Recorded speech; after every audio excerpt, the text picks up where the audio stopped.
అనకాపల్లి జిల్లా నర్సీపట్నం 25వ వార్డులో ఇంటింటికి తెలుగుదేశం కార్యక్రమం శనివారం పండగ వాతావరణంలో నిర్వహించారు. ఈ కార్యక్రమానికి స్పీకర్ సతీమణి చింతకాయల పద్మావతి, ఆయన తనయుడు చింతకాయల రాజేష్ ముఖ్య అతిథులుగా హాజరయ్యారు. వార్డులోని మహిళలు మంగళహారతులతో వీరికి ఘనంగా స్వాగతం పలికారు. ఈ సందర్భంగా వార్డులోని ఇంటింటికి వెళ్లి గత 2 ఏళ్లలో జరిగిన అభివృద్ధిని వివరించే కరపత్రాలను అందజేసి స్థానికుల సమస్యలను అడిగి తెలుసుకున్నారు. అనంతరం 70,59,000 వ్యయంతో వార్డులో పూర్తి చేసిన పలు అభివృద్ధి పనులు ప్రారంభించారు. ఈ సందర్భంగా చింతకాయల పద్మావతి మాట్లాడుతూ 25వ వార్డు ప్రజలు తమ సొంత కుటుంబ సభ్యులతో సమానమని, వారు ఎల్లప్పుడూ తమపై చూపిస్తున్న ఆదరాభిమానాలు మరువలేనివని స్పష్టం చేశారు. రాష్ట్ర ముఖ్యమంత్రి నారా చంద్రబాబు నాయుడు, స్పీకర్ అయ్యన్న పాత్రుడి సహకారంతో వార్డులో మునుపెన్నడూ లేని విధంగా అభివృద్ధి జరుగుతుందని ఆమె తెలిపారు. చింతకాయల రాజేష్ మాట్లాడుతూ స్పీకర్ అయ్యన్న పాత్రుడి కృషితో నర్సీపట్నం మున్సిపాలిటీకి 242 కోట్లు నిధులు తీసుకొచ్చినట్లు వెల్లడించారు. కదలి రండి తెలుగుదేశ కార్యకర్తలారా, త్యాగాలకు వెనుదీయని దేశభక్తులారా. కదలి రండి తెలుగుదేశ కార్యకర్తలారా, త్యాగాలకు వెనుదీయని దేశభక్తులారా.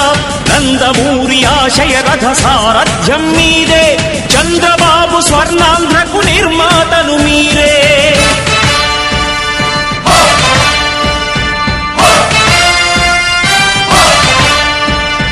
కదలి రండి తెలుగుదేశ కార్యకర్తలారా, త్యాగాలకు వెనుదీయని దేశభక్తులారా.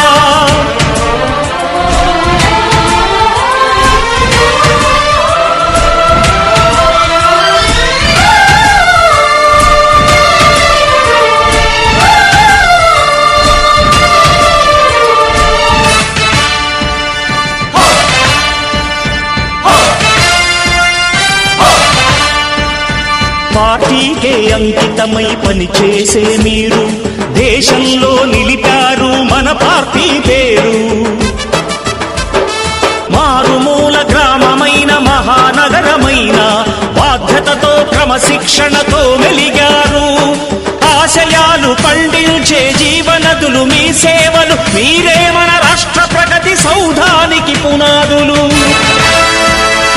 అణుశక్తికి 1,000,000 రెట్లు మీ శ్రమ శక్తి, ప్రజలకు చేకూర్చనుంది సుఖము శాంతి.